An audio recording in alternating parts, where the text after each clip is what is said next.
Alright, yeah, here's part 2 of the Sonic the Hedgehog 3 review. Now, let's talk about the Sonic and Knuckles section. Now, Sonic and Knuckles by itself, honestly, I used to think it was a pretty bad game.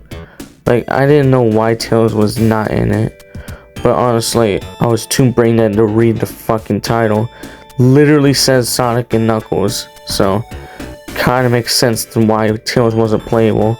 Obviously, it would have been called Sonic, Tails, and Knuckles, but whatever. Anyway, yeah, you go through multiple zones, and these are the zones that are the best ones. Literally, Mushroom Hill, Flying Battery, Death Egg, Doomsday Zone, Lava Reef. Bro, now playing it at this age, I feel like I was so wrong. This half of the game is actually the better half. It's way better than the normal Sonic 3. But like I said multiple times, if you combine Sonic 3 and Sonic and Knuckles with lock-on technology, oh man, you got yourself a masterpiece there. And you can even unlock Super Sonic right in literally the first level, Mushroom Hill, since it has like 8 special stages. So you have one time to mess up and you can still unlock Super Sonic. But yeah, honestly, this game is honestly not too bad. And playing as Tails and Sonic, Knuckles, it's just really different. It hits different. I don't think there could be any other game that could be just like Sonic 3 and Knuckles.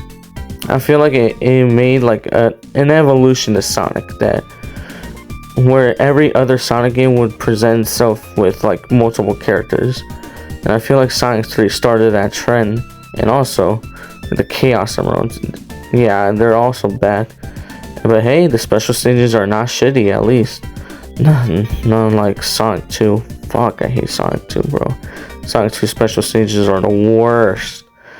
But yeah, this game is also pretty good. And also, the first time you actually beat Knuckles. Yeah, this is. I also forgot to mention this in part 1, where you can actually fight Knuckles. He's like one of the very first Sonic rivals where you meet and you can beat.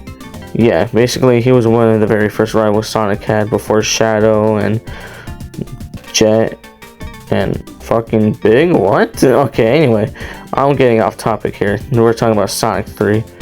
But yeah, Sky Sanctuary is also. Oh, I forgot about Sky Sanctuary. Yeah, it's also another good level. Although, yeah, they did a really good job in Generations, though, with the remake level. And Death Egg, I feel like this has to be the worst one. I hate how many spikes there are. And honestly, all of the, like, collision stuff just makes me it makes my head spin. Makes me have a headache, but hey, it is a Sonic game after all. We're going way too fast. But anyway, yeah, I think the final bosses here are actually the most memorable.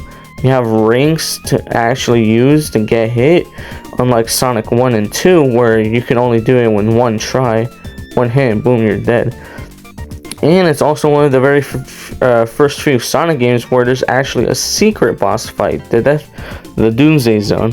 Honestly, I thought this was like the coolest level ever. It literally has the word Doomsday on it. Come on, don't tell me that's not cool. But yeah, once you beat that, you considering, let's just say that you got all emeralds and super emeralds. Yeah, that's crazy. There's super emeralds, although they never come back in any other game, so it doesn't really matter. But yeah, considering you got everything, you beat the game. So, do I recommend it?